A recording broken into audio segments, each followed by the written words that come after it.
चलिए स्टार्ट कर रहे हैं क्लास।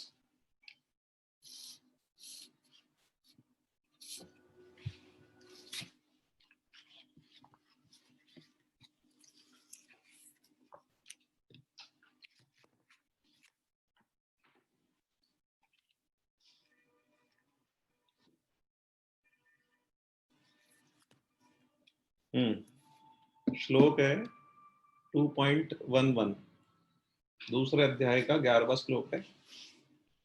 एक्चुअली ये जो श्लोक है तो भगवान ने भगवत गीता में जब भगवत गीता के उपदेश देना शुरू किया था तो उसका ये फर्स्ट श्लोक है, मतलब यहाँ से स्टार्ट होता है भगवान की तरफ से। इससे पहले जो बातचीत हुई है वो भगवत गीता में ये हुई है कि अर्जुन कह रहा है कि ये मर जाएंगे मेरे, मैं इनको कैसे मारूंगा, ये तो मेरे ही घर वाले हैं सामने खड़े हैं जो, और कौन कौन वहां लड़ने पहुंचा है उनका डिटेल आया है, उस तरीके की चीजें आई है। भगवान ने उपदेश के लिए कुछ नहीं बोला है।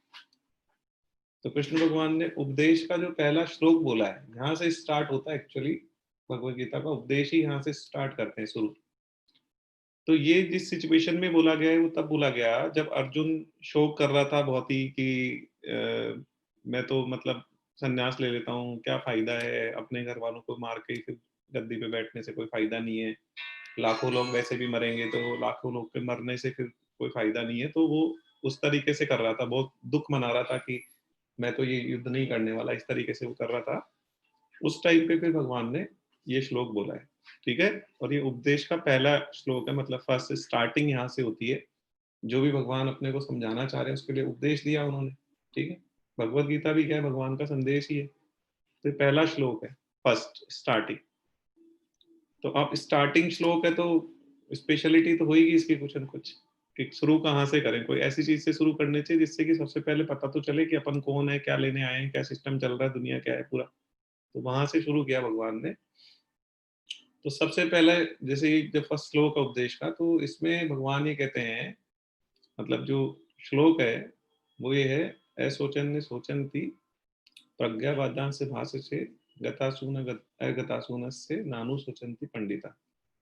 मतलब ये कहना चाह रहे हैं कि जो नई सोचने वाली बातें हैं वो तुम सोच रहे हो और पंडितों जैसी बात कर रहे हो, और जो चले गए हैं और जो नहीं गए हैं उनके बारे में भी तुम शौक कर रहे हो, ठीक है। तो तुम मतलब बात तो पंडिताई की कर रहे हो, और एक तरफ तो तुम पंडित बन रहे हो और एक तरफ तुम शौक कर रहे हो कि मेरे घर वाले मर जाएंगे, ये हो जाएगा वो हो जाएगा। तो इस तरीके से भगवान ने कहा कि तुमने न शोक करने योग्य का शोक किया है और पंडिताई की बातें कह रहे हो। जिनके प्राण चले गए हैं उनके लिए और जिनके प्राण नहीं गए हैं उनके लिए पंडित लोग शोक नहीं करते। मतलब जो पंडित लोग हैं उसके लिए, पंडित का मतलब यहाँ पे बताया है कि पंडित कौन होते हैं, जिनको समझ होती है चीजों की, वो होते हैं पंडित। तो वो कह रहे हैं कि भाई ऐसे ऐसे अभी आएगा पंडित किसको बोलते हैं। तो बोले तुम इतनी बड़ी बड़ी बातें कर रहे हो और ये शौक कर रहे हो तुम, तो ये उचित नहीं है। तो अब जब ये तो समझ में आ गया कि भाई शौक नहीं करना चाहिए, ये कहना चाह रहे हैं भगवान।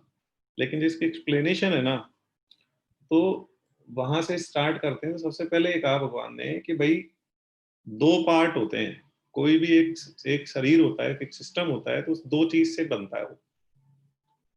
एक तो होता है उसमें शरीर और एक होती है आत्मा। वो दोनों का दोनों जब जुड़ते हैं ना तो एक एक व्यक्ति चलता है।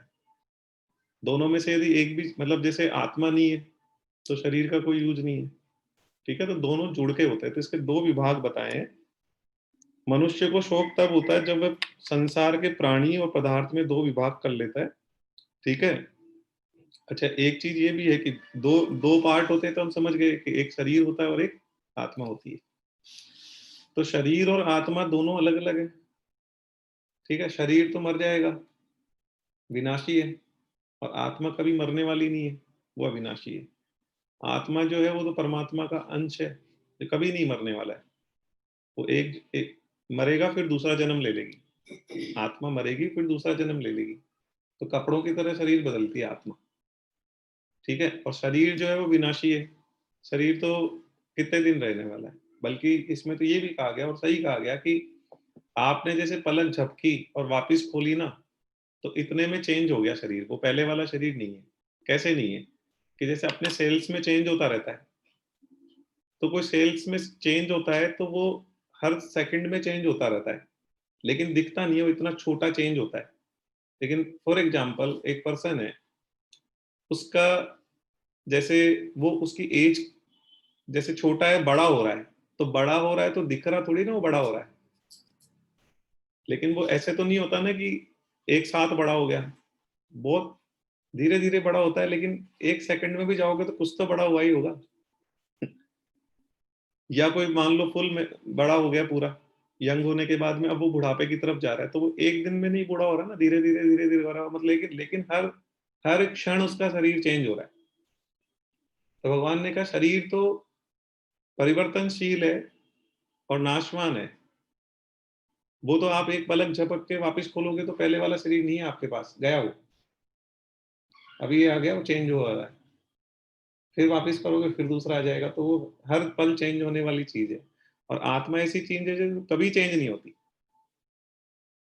ये शरीर नहीं भी रहेगा तो वो निकल के दूसरे बॉडी में चली जाएगी, लेकिन उसका कोई चेंज नहीं होता, उसका जो रूप है, उसका जो सिस्टम है, वो एज इट इज रहता है विदाउट एनी चेंज, उस पर कोई इम्पैक्ट नहीं पड़ता। ठीक है? तो इस चीज की नॉलेज भगवान दे रहे हैं कि भाई दोनों में डिफरेंस समझो आप, ये दो अलग अलग चीज है, और आप एक्चुअली में कौन हो। तो सबसे बड़ी गलती है कि हम लोग अपने आप को एक्चुअली में बॉडी मानते हैं, हम शरीर मानते हैं कि हम शरीर है, जबकि हम एक्चुअली में शरीर नहीं है, हम एक्चुअली में आत्मा है। एक्चुअली में हम लोग अपने आप को ये मानते हैं कि भाई मैं ये हूँ। तो ये तो कपड़ा है जो भी पहना है, जैसे ये कपड़ा है, इसको ये मानने के ये मैं हूं, तो ये सही थोड़ी ना माना अपन ने। तो ऐसे ही जो शरीर है उसको माना कि ये मैं हूं, तो ये भी सही नहीं माना अपन ने। तो सही क्या है? जो आत्मा है वो हम लोग हैं। ठीक है ना?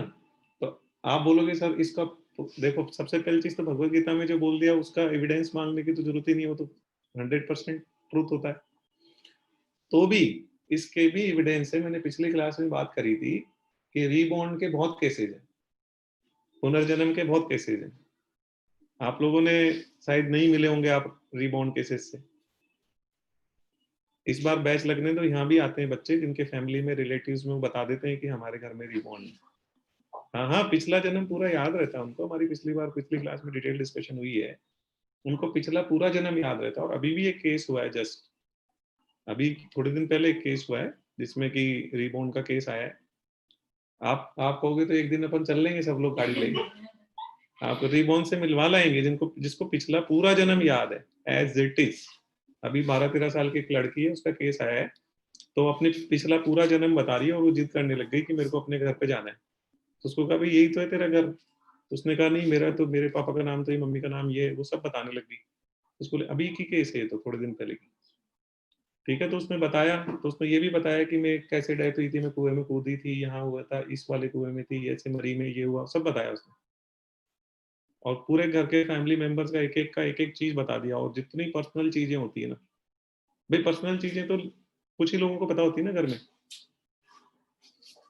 जैसे मदर और डॉटर है, तो उनके बीच में कोई पर्सनल चीजें तो उनको ही पता है, या हस्बैंड वाइफ है तो उनको ही पता है, तो ये चीजें सबको नहीं पता होती। लेकिन वो जो जना मरा है और जिसका दोबारा से बर्थ हुआ है, वो सारी चीज बता रहा है जिटिस की ये ऐसे था ऐसे था ऐसे था, तो इसका मतलब मानना तो पड़ेगा ही ना कि ये वही है, कहाँ से आ गया है।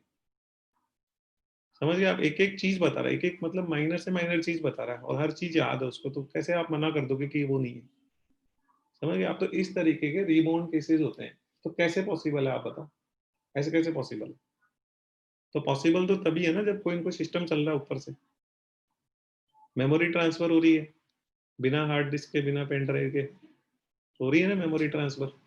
और दिख भी नहीं रहा कुछ ट्रांसफर हो रहा है, जो जा रहा है दिख रहा थोड़ी ना। किसी की डेथ होती है तो कुछ निकल के गया, दिखता थोड़ी ना है, लेकिन हो रहा है, और उसके एविडेंसेस हैं। और एक दो केस नहीं है रीबॉर्न के, रीबॉर्न के कोई एक दो केस नहीं है, एन नंबर ऑफ केसेस है। आप यूट्यूब पे भी वीडियो देखोगे तो आपको 10-20-50 वीडियो मिल जाएंगे। तो उसमें नाम भी है, गांव भी है, कहाँ है उसकी दुकान का फोटो, एड्रेस, सिस्टम पूरा दिखाया गया। आप जाके खुद वहां जाके चेक कर सकते हैं, मिलेगा आपको रिबॉर्न केस।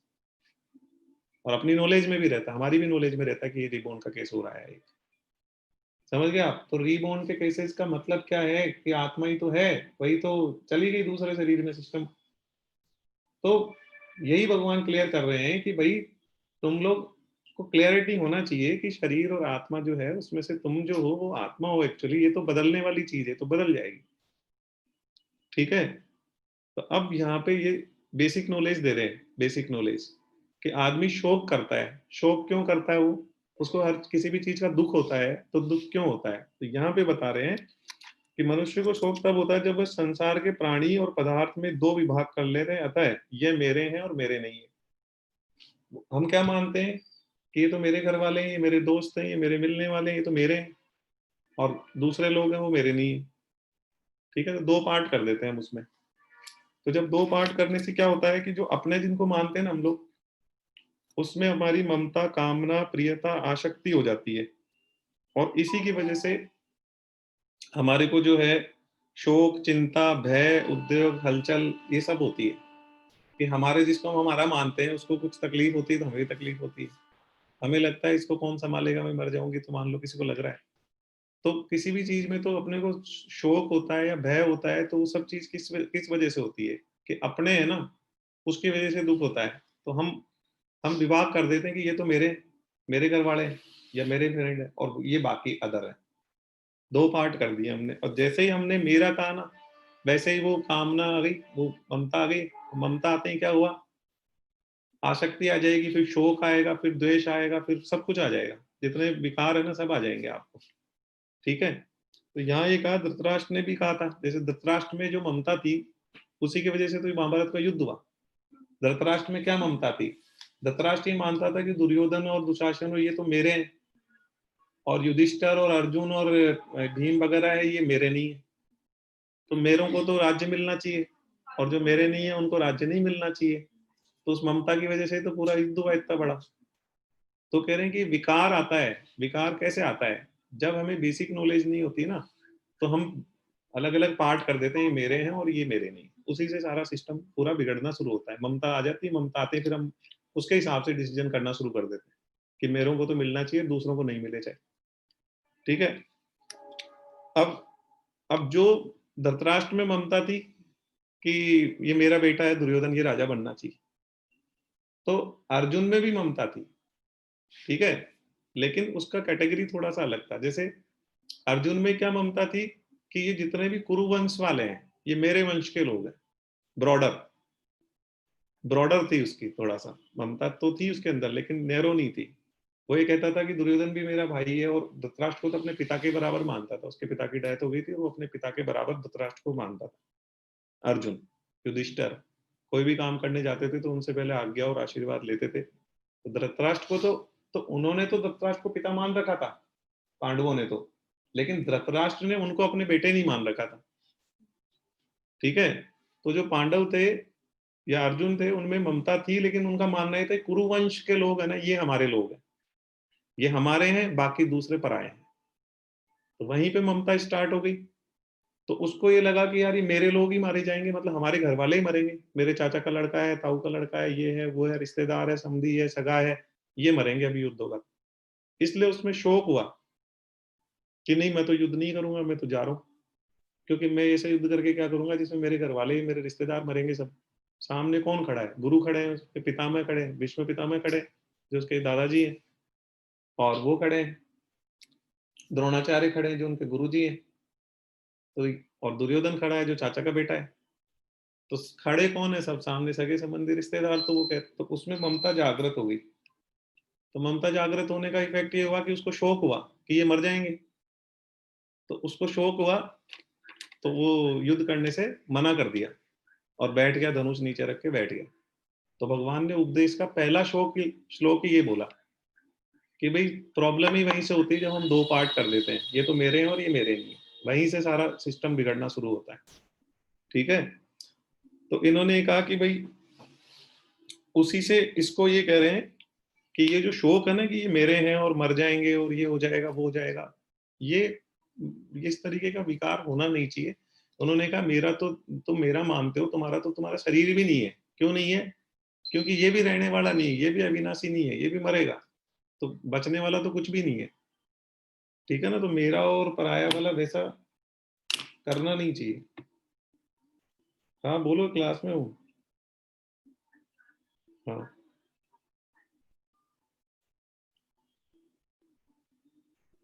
तो समझ गए आप।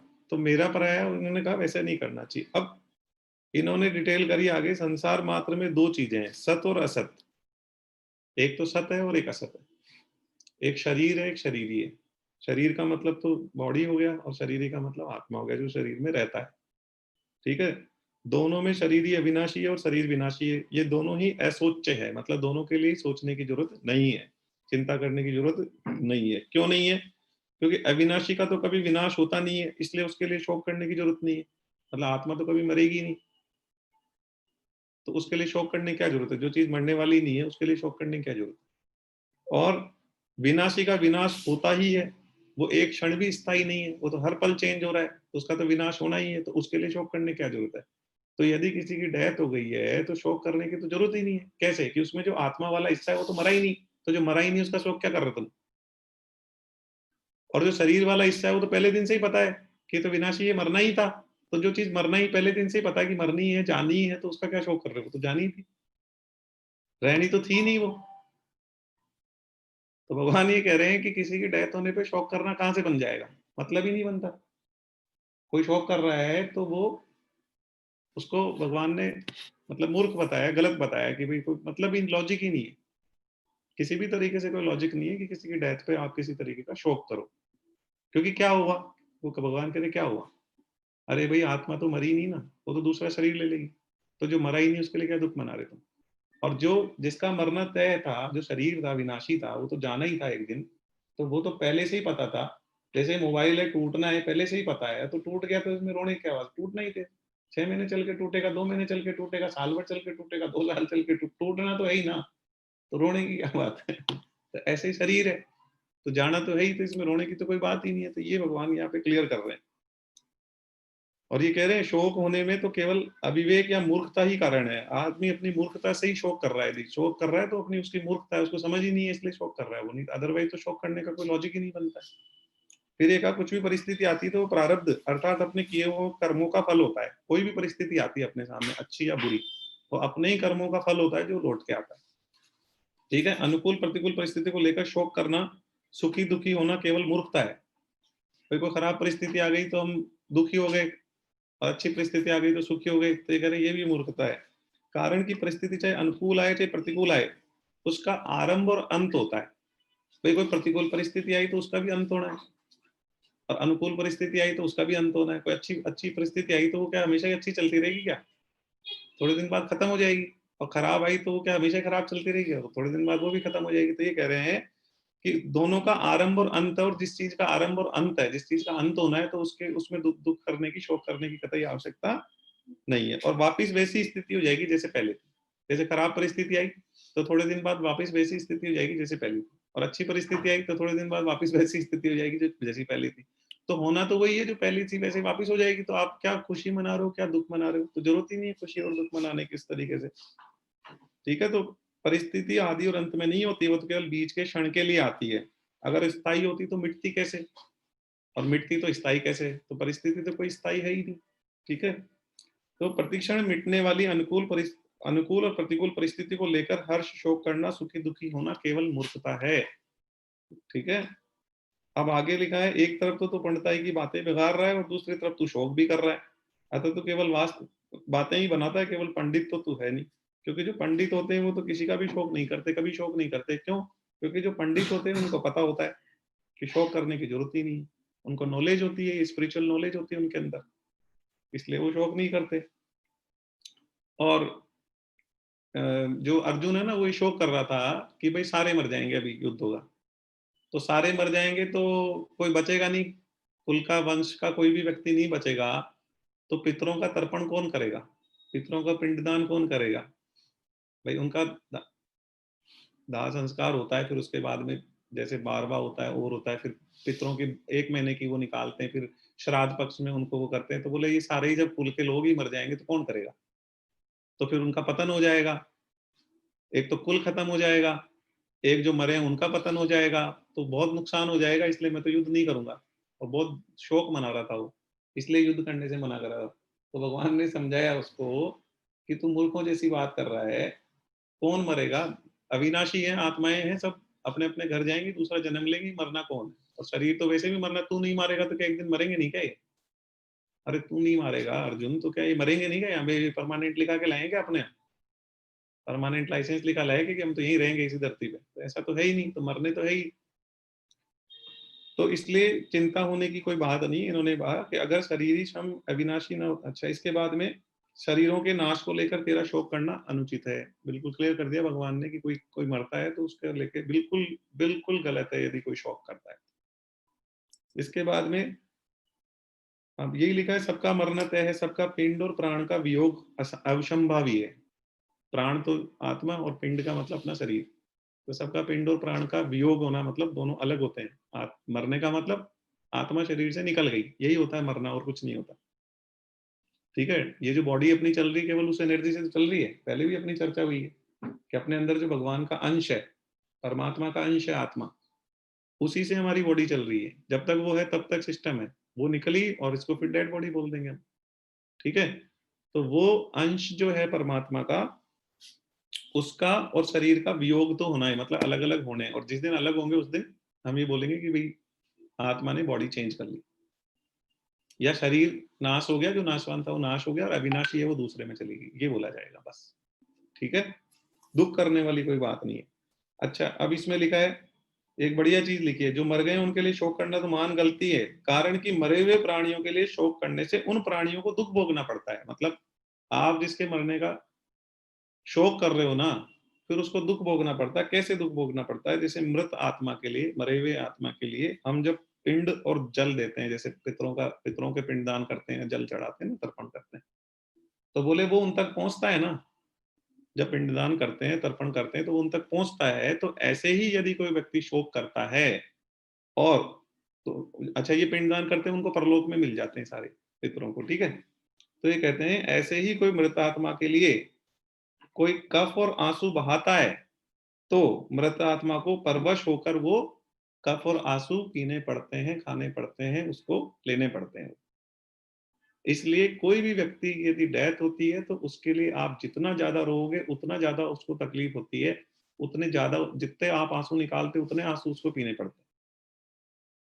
ये बिल्कुल फैक्ट है, मतलब 100% फैक्ट है। इसलिए यदि कोई मरता है तो उस केस में रोना नहीं चाहिए, चीखना नहीं चाहिए, इस तरीके से नहीं करना चाहिए, क्योंकि जितना आप करोगे ना उतना सामने वाले पे हर्ट होगा।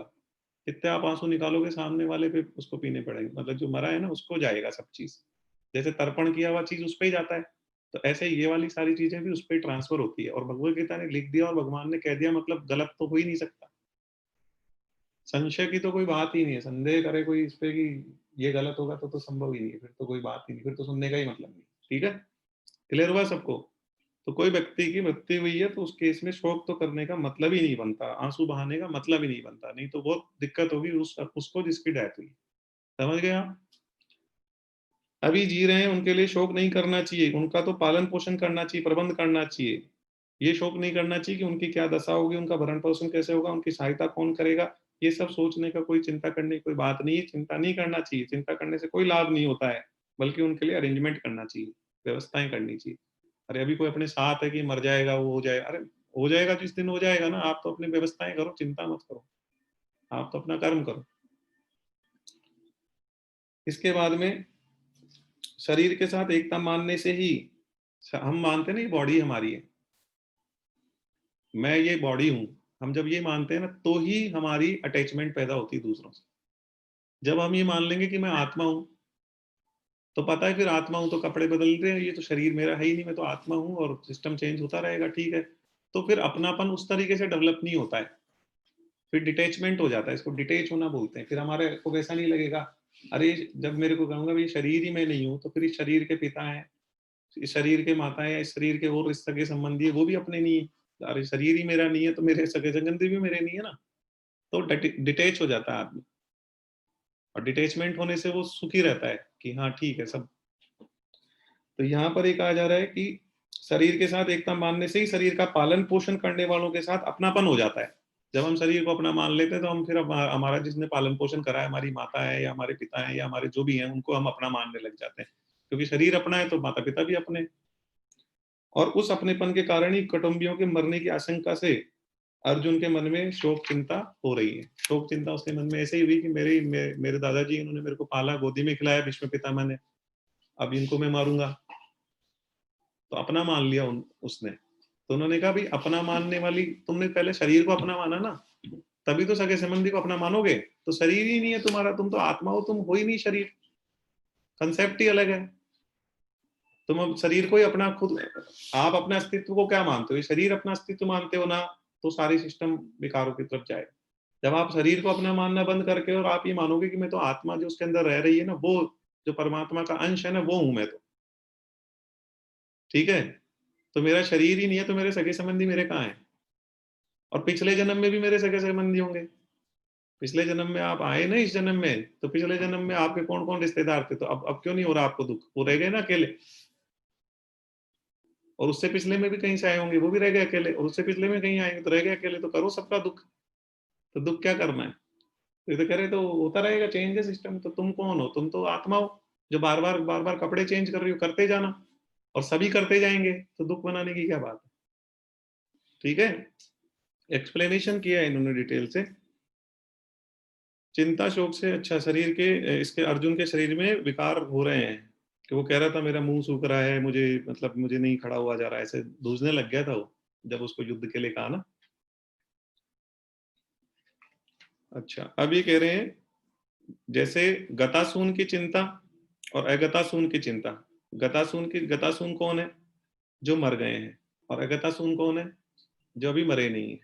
तो कह रहे दोनों की चिंता करना बिल्कुल गलत है, ठीक है। इन दोनों के लिए कर्तव्य कर्म की चिंता, भाई इनको दोनों की कर्तव्य कर्म करना चाहिए, चिंता नहीं करना चाहिए। जैसे जो मर गए हैं उनके प्रति हमारा क्या कर्तव्य है, वो करो। उनके प्रति ये कर्तव्य है कि पिंड पिंड पानी देना, श्राद्ध तर्पण करना, ये कर्तव्य है। और जो मरे नहीं है अभी हमारे साथ हैं, उनके लिए हमारा क्या कर्तव्य है? उनके लिए व्यवस्थाएं करें, निर्वाह का प्रबंध करें, ये हमारा कर्तव्य है।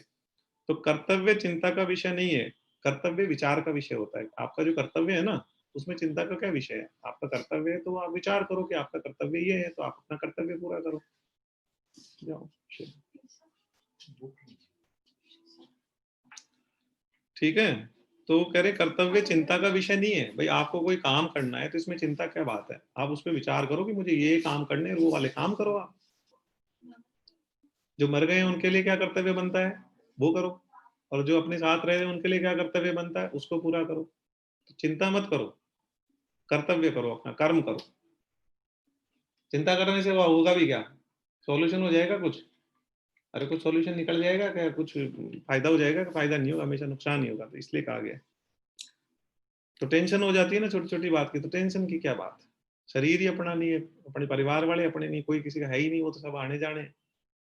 तो टेंशन होएगी नहीं जब आप थोड़ा ब्रॉडर थॉट पे जाओगे ना, बिल्कुल, कि कुछ ही नहीं है लेना देना, सब चेंज हो रहे हैं, सब होते रहेंगे। पिछले जन्म में अपने होंगे कई रिश्तेदार, माता पिता भी होंगे पिछले जन्म के, पति पत्नी भी होंगे, और कई और भी रिश्ते नाते होंगे। यही पता नहीं हम पुरुष थे या स्त्री थे, हमें यही नहीं पता, कुछ पता ही नहीं हमको, लेकिन थे ना, वहां से आगे ना, यहाँ से फिर तैयार हो अगले में जाने के लिए। तो नहीं कर रहे ना पिछले वाणों का शौक, तो इन वाणों का क्यों कर रहे हो? ये भी चले जाए, मतलब आप भी चले जाओगे आगे, और इनमें से भी जाते जा रहे हैं कई, और कई और जाएंगे आगे। तो ठीक है, तो चलता रहेगा सिस्टम है। स्ट्रेस मैनेजमेंट है ये बहुत हाइट्स पे। ये स्ट्रेस मैनेजमेंट का श्लोक है। वर्ल्ड में सबसे best stress management Bhagavad Gita में होता है। भगवत गीता, आप स्ट्रेस मैनेजमेंट की 1 लाख किताब पढ़ लेना और एक भगवत गीता पढ़ लेना। भगवत गीता से जो स्ट्रेस मैनेजमेंट होगा ना, वो किसी किताब से नहीं होने वाला दुनिया की। रीजन क्या है? कि ये इस तरीके से आपको गाइड कर रहे हैं और चीजों को, फैक्ट्स को, वास्तविकताओं को बता रहे हैं कि किसी के डेथ होने पे भी आपको यदि चिंता और शोक नहीं होगा तो आप कितने स्ट्रेस प्रूफ हो गए। डेथ से बड़ी तो कोई इवेंट ही नहीं होती घर में। यदि उस इवेंट पे ही आपको शोक चिंता होना बंद हो जाएगा तो आप कितने स्ट्रेस प्रूफ हो गए। फिर तो स्ट्रेस आएगा कहाँ से छोटी छोटी चीजों का। ठीक है ना? तो ये बता रहे हैं इस तरीके से। तो दिस इज द मतलब वेरी वेरी वेरी गुड श्लोक for stress management in the life. तो भगवत गीता के 10-12 श्लोक पढ़ लेना, जिंदगी में कभी स्ट्रेस नहीं हो सकता। और ऐसे आप कितने बुक राइटर की, बड़ी बड़ी बुक राइटर का कितनी किताब पढ़ लो, ढेर लगा लो, फिर भी बाद में स्ट्रेस हो जाता है। क्यों? क्योंकि जो जड़ है ना, उसको नहीं उखाड़ा जाता, केवल ऊपर ऊपर से ही कई तरीके के भाषण बढ़िया बढ़िया दे दिए जाते हैं, जिससे कि एक बार आदमी को लगता है कि नहीं, मेरे को स्ट्रेस नहीं है, बस उसको मेडिटेशन करा देना, उसको शांति, ये रिलैक्स, वो कई तरीके के डायलॉग्स बोल बाल के और एक बार रिलैक्स कर देना, तो उसको लगता है हाँ देखो वास्तव चिंता भाग गई। लेकिन वो तो भागी कहाँ है, वो तो आपने एक बार के लिए किसी आदमी को बैठा के और आंख बंद करा के बोलोगे तो शांति हो जाएगा वो, लेकिन इसका मतलब थोड़ी उसकी चिंताएं भाग गई, तो कतई नहीं। वो तो वापिस जब कॉन्शियस होएगा, थोड़ा और एक्टिव होगा, तो वापिस हो जाएगी चिंताएं। लेकिन आप जड़ से ही खत्म कर दो ना, रूट है ना कि आप हो कौन, कहाँ से आए हो, क्या सिस्टम है आपका, आप बॉडी हो ही नहीं, आप तो आत्मा हो, तो ये रूट है ना, वहां से जाके पकड़ोगे ना, तो फिर चिंता कहाँ से आएगी। यदि रूट आके पकड़ में आ गई तो चिंता हमेशा के लिए उड़ जाएगी। और आप ऊपर ऊपर से जो बुक राइटर्स, बाकी बुक राइटर क्या करते हैं स्ट्रेस मैनेजमेंट के लिए, कोई मेडिटेशन टेक्निक बताता है, कोई क्या टेक्निक, तो दुनिया भर की टेक्निकें बताते हैं, उससे स्ट्रेस मैनेजमेंट हो जाता है। तो वो उनको लगता है वो स्ट्रेस मैनेजमेंट है, लेकिन वो स्ट्रेस मैनेजमेंट नहीं, एक्चुअल स्ट्रेस मैनेजमेंट ये है कि आप जड़ पकड़ लो कि चिंता शुरू ही कहां से हो रही है, ये शरीर को अपना मानने से हो रही है, और अपने सगे संबंधियों को अपना मानने से वहां सिस्टम से चिंता चालू होती है। तो जब आपने जड़ी उखाड़ दी पूरे सिस्टम ही, तो फिर अब आपकी चिंता आएगी कहां से? क्यों? आपने जड़ से चिंता का कारण ही उखाड़ दिया ना, चिंता कारण शरीर ही तो है। आपने कहा आप शरीर ही नहीं हो, अरे अब शरीर हो ही नहीं जब, तो बात ही खत्म हो गई, फिर तो कौन मेरे, कौन अपने, कौन पराये, कौन क्या, वैसा करा। That's why this is the best method of stress management rather than meditation and chanting. मतलब जो भी और कुछ कराते हैं ना, वो आंख बंद कर लो, ये करो वो सब, हाँ देखो भाग गई ना आपकी चिंता, हाँ साहब रिलैक्स हो गए, थोड़ा ठंडा फील हो रहा होगा ना, देखो हमने कराया ना स्ट्रेस मैनेजमेंट।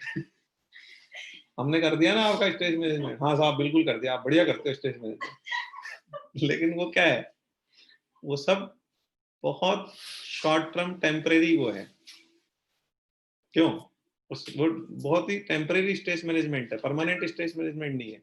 जड़ पे चोट नहीं करी जा रही, जड़ को जड़ से ठीक नहीं करा जा रहा, उसको केवल ऊपर ऊपर से ठीक करा जा रहा है। तो ऊपर ऊपर से ठीक करने से कोई ठीक होएगा क्या कभी? तो उसको कभी स्ट्रेस नहीं भागेगा उसका, थोड़ी देर ठीक रहेगा, वापिस जैसे ही जो मर गया उसकी याद आएगी, फिर वो चिंता में डूब जाएगा। समझ गए आप? तो इस तरीके से भगवान ने पूरा सिस्टम से उसको करा है, और फैक्ट भी बोला है। अच्छा ऐसा नहीं कोई झूठ बोल के या कोई ऐसे करके स्ट्रेस मैनेजमेंट कर दिया, ये सच्चाई बोली है उन्होंने, जो भगवान ने का बनाया हुआ सिस्टम है उसकी बात करी है, प्रॉपर चर्चा करी गई है। इसके बाद में सत असत विवेकवती बुद्धि का नाम पंडा है। पंडा किसको बोलते हैं, पंडित किसको बोलते हैं? पंडे होते हैं ना कि साहब ये तो पंडा है। पंडा किसका नाम है पता है आपको? पंडा हमारे अंदर जो बुद्धि होती है अलग अलग तरीके की, ठीक है ना, तो उसमें से एक बुद्धि होती है जिसको सत असत का नॉलेज होता है, कि मैं आत्मा हूं, मैं शरीर नहीं हूं, ये शरीर जो है वो तो असत है, आत्मा सत है, आत्मा अविनाशी है, शरीर विनाशी है, इस चीज की प्रॉपर नॉलेज होती है ना, उस बुद्धि को पंडा बुद्धि कहते हैं। तो जिसकी पंडा बुद्धि एक्टिव हो जाती है, तो उसको ये चीज हमेशा ध्यान रहती है कि मैं शरीर नहीं हूं, मैं आत्मा, वो टेंशन फ्री रहता है, उसको नॉलेज रहती है इस चीज की एनी टाइम। ठीक है? तो ये कह रहे हैं जिसकी पंडा बुद्धि विकसित हो गई है, वो पंडित हो जाते हैं, और उनको सत्य असत का स्पष्टतः विवेक हो जाता है, उन्हें पता रहता है। तो भगवान ने कहा ना कि तुम पंडित बन रहे हो, वैसे तो बड़ी बड़ी बातें कर रहे हो, तुम्हें यही पता नहीं है, क्या चीज का शौक कर रहे हो तुम? तुम्हारे घर वाले मर जाएंगे, ये हो जाएगा, अरे युद्ध होगा तो मरेंगे तो ठीक है ना, युद्ध जरूरी है, मरेंगे तो मरेंगे, दुख की क्या बात है। इसके बाद में अच्छा ये कह रहे हैं शोक किस लिए होता है? हम सत्य को तो असत मान लेते हैं और असत को सत्य मान लेते हैं। मतलब हम शरीर को तो मान लेते हैं हमारा यार परमानेंट है, ठीक है, और जो सत्य है, आत्मा है, वो कहते हैं आत्मा हम जानते नहीं कौन है। तो उसको तो हम मानते ही तो कुछ है ही नहीं। तो जो सत्य है उसको तो हम मान लेते हैं असत, और असत को मान लेते हैं सत्य, कि जो कुछ है शरीर है, बस मैं क्या हूँ, ये जो बॉडी है ना, बस यही हूँ मैं, उसके अलावा मैं कुछ भी नहीं हूँ। तो असत को तो सत्य मान लेते हैं और सत्य को असत मान लेते हैं, हम उल्टा मान लेते हैं, तब जाके वो सारे विकार पैदा होते हैं, सारे सिस्टम बिगड़ते हैं, और तभी सारे शोक चिंताएं सब तभी आती है। एक विभाग शरीर का है, एक शरीरी का है, मतलब एक आत्मा है, एक शरीर है, दोनों एक दूसरे से सर्वथा संबंध रहित है, दोनों का आपस में कोई कनेक्शन नहीं है, दोनों अलग है। आत्मा का इस शरीर से कोई लेना देना नहीं है। वो जब दूसरे शरीर में जाएगी उस शरीर का कोई मतलब नहीं है उसको, गए। जैसे पुराने कपड़े अपन जब फेंक देते हैं तब उनमें ध्यान रहता है कि हमारे, जैसे आपके 8 साल पहले कोई कपड़े उतरे थे फेंके थे, आपने पता है क्या आपको, गए गए, उसके उसके बारे में सोचते भी नहीं है ना अपन। तो ऐसे ही होता है, आत्मा नहीं सोचती, उसका शरीर गया गया और दूसरा आ जाएगा। जैसे हम पुराने कपड़े हटा देते थे, सोचते थोड़ी ना, वो कहते हैं ना हाँ दूसरे ले आएंगे, नए आ जाएंगे। तो ऐसे ही ये कह रहे हैं कि आत्मा का कोई लेना देना नहीं है, वो शरीर में कोई मोह नहीं होता उसका। आत्मा और शरीर बिल्कुल अलग है, एक दूसरे से डिटेच्ड है, एक दूसरे से कनेक्टेड नहीं है। हाँ बस जब तक है तब तक इसमें है, बस ठीक है, बाकी कनेक्टेड नहीं है। और निर्विकारी है, एक नाशवान, एक देखो, एक तो जड़ है और एक चेतन है। जड़ कौन? अपना शरीर। चेतन कौन? आत्मा। तो एक जड़ है, एक चेतन है, एक नाशवान है, एक अविनाशी है, एक विकारी है, एक निर्विकार है। आत्मा निर्विकार है, उसमें किसी तरह का विकार नहीं आता, जो विकार आता है शरीर में आते हैं, ठीक है। एक प्रतिक्षण परिवर्तित होता है और एक अनंत काल तक जोकत हो रहता है। तो अनंत काल तक जोकत होता है आत्मा रहती है, और चेंज होता रहता है, वो कौन है? शरीर है। और दोनों के लिए बिल्कुल सोचने की कतई आवश्यकता नहीं है। अच्छा, एक चीज और बहुत बढ़िया बोली इन्होंने, जब तक कि आपके अंदर ये भाव रहेगा कि मैं शरीर हूं, तब तक आपका कितने भी उपदेश सुन लो, कितने भी साधन कर लो, कितनी भी चैंटिंग कर लो, कितना भी कुछ भी कर लो, आपका किसी हालत में भी कल्याण नहीं हो सकता। पॉसिबल ही नहीं है कि आप मोक्ष की तरफ बढ़ जाओ, क्योंकि आपकी बेसिक नॉलेज ही नहीं रहेगी। तो आप बार बार, जैसे अब बेसिक नॉलेज तो है नहीं, फिर क्या करोगे आप? कोई मर गया, उसके शोक में डूब रहे, 4 साल निकल गए, 3 साल, ऐसे करते करते आदमी खुद भी मर जाएगा मार तो मोक्ष कहाँ मिलेगा? कल्याण कहाँ होगा उसका? कल्याण उसका हो ही नहीं सकता। तो कह रहे हैं बेस है, ये चीज आपको पता होगी ना, तो ही आपका कल्याण पॉसिबल है। यदि आप अपने आप को शरीर मानते मानते ही मर गए ना, तो आपका कल्याण कभी जिंदगी में हो ही नहीं सकता। पॉसिबल ही नहीं है आपका कल्याण हो जाए। तो विशेष चीज गई इन्होंने। अच्छा, जो वस्तु अपनी ना हो उसको अपना मान लेना, और जो वास्तव में अपनी हो उसको अपना नहीं मानना, ये तो बहुत बड़ी भूल है ना। आपका जो आत्मा है वो तो आप हो, तो उसको तो आप अपना मान नहीं रहे, और जो शरीर आप नहीं हो उसको आप अपना मान रहे हो, तो वो भी कह रहे हैं बहुत बड़ी भूल है। अच्छा, वो कह भी रहे हैं अपनी वस्तु वो होती है जो अपने साथ रहती है हमेशा। तो शरीर अपने साथ रहता है क्या? हमेशा नहीं रहता। शरीर तो यहाँ छूट जाता है, अपन दूसरे शरीर में चले जाते हैं। तो वो कह रहे हैं कि तो गलत है ना, आप जो अपनी नहीं है उसको अपना मान रहे हो, शरीर आपका है ही नहीं, आप उसको अपना मान रहे हो। और आत्मा आपकी, मतलब आप आत्मा हो खुद, उसको आप अपने आप मान ही नहीं रहे हो। तो कह रहे हैं बहुत गलत है, बहुत बड़ी भूल बताया इसको, ये बहुत बड़ी भूल है आपकी।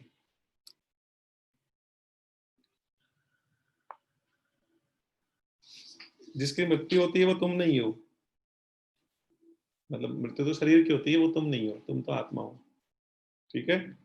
और इसमें लिखा है तुम चिन्मय लोक के निवासी हो, शरीर जड़ संसार का निवासी। शरीर तो इस संसार का निवासी है, और आत्मा ऊपर जो परलोक है उसका निवासी है, ठीक है। वो यहाँ आती फिर चली जाती फिर आ जाती, ऐसे चलता है उसका सिस्टम। और ये कह रहे हैं तुम मुझ परमात्मा के अंश हो।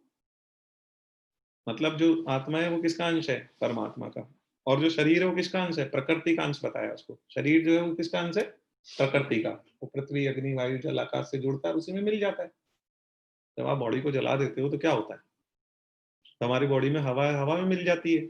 हमारी बॉडी में खाली स्पेस हो, खाली स्पेस में मिल जाता है। आकाश आकाश में मिल गया, हवा हवा में मिल गई, पानी पानी में मिल गया, अपनी बॉडी में जो पानी है वो उड़ जाता है, आसमान में बादलों में मिल जाता है।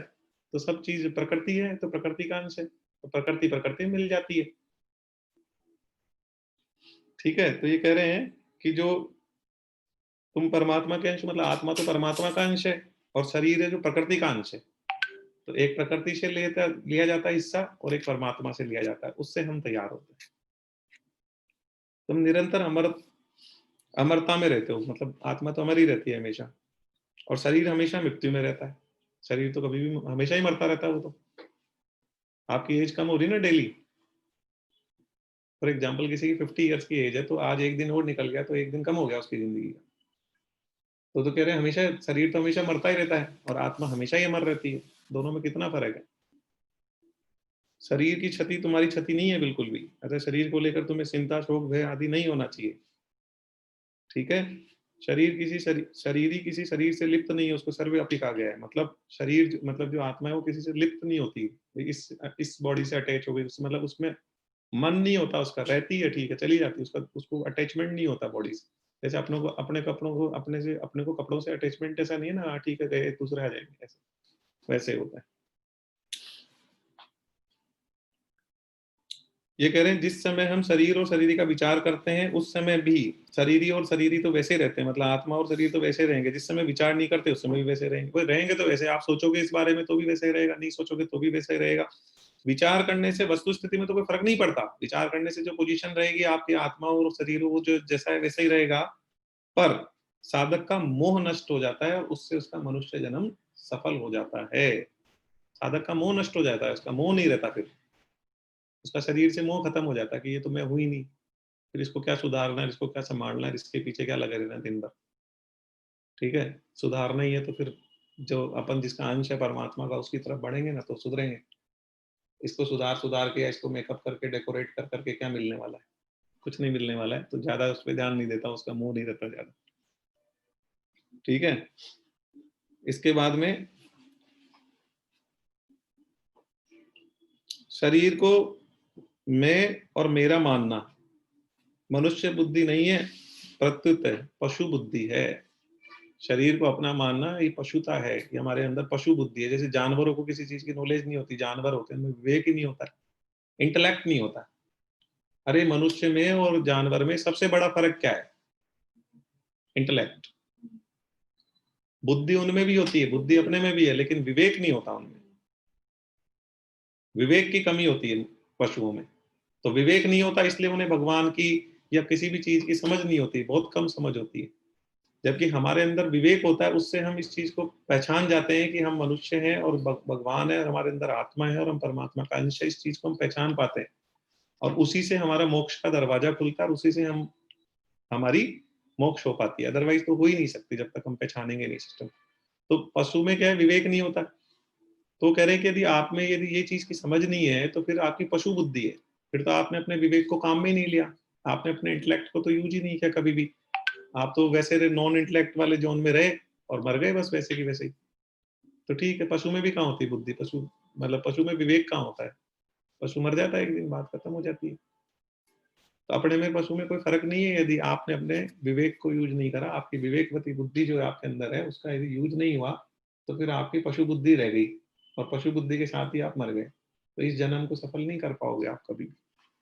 आपको जन्म सफल करना है तो अपने विवेक को जगाना पड़ेगा और ये पहचानना पड़ेगा कि हम कौन है, कहाँ से आए हैं, कहाँ जाने वाले हैं, क्या पूरा सिस्टम कैसे चल रहा है, उसको समझना पड़ेगा। तब आप इसको, मनुष्य जन्म आपका सफल होगा, अदरवाइज आपका मनुष्य जन्म सफल नहीं होगा। ये 2.11 श्लोक था जो हमने आज चर्चा किया है। अब इसमें किसी का कोई क्वेश्चन हो तो पूछ लो, लेकिन बेसिक कॉन्सेप्ट है मतलब। और पहला श्लोक है भगवान ने भगवत गीता का जो उपदेश दिया है उसका फर्स्ट श्लोक है। तो भगवान ने स्टार्ट कहाँ से करा, आप समझ गए? बेस से स्टार्ट करा कि पहले तुम ये तो समझो तुम हो कौन। ठीक है, तो बढ़िया स्टार्टिंग करी भगवान ने। सही जगह पे पकड़ा भगवान ने कि भैया पहले ये तो समझ लो तुम। ठीक है ना? और ये चीज का अच्छा, इसको सांख्य योग कहा जाता है कि जिसको ये चीज का नॉलेज होता है ना कि मैं आत्मा हूं, मैं शरीर नहीं हूं, उसको सांख्य योग कहा जाता है। योग होता है ना, एक तो कर्म योग होता है, ज्ञान योग भी बोल सकते हैं इसको। एक तो ज्ञान योग या सांख्य योग जिसमें ये नॉलेज होती है हमारे अंदर कि we are soul, we are not the body.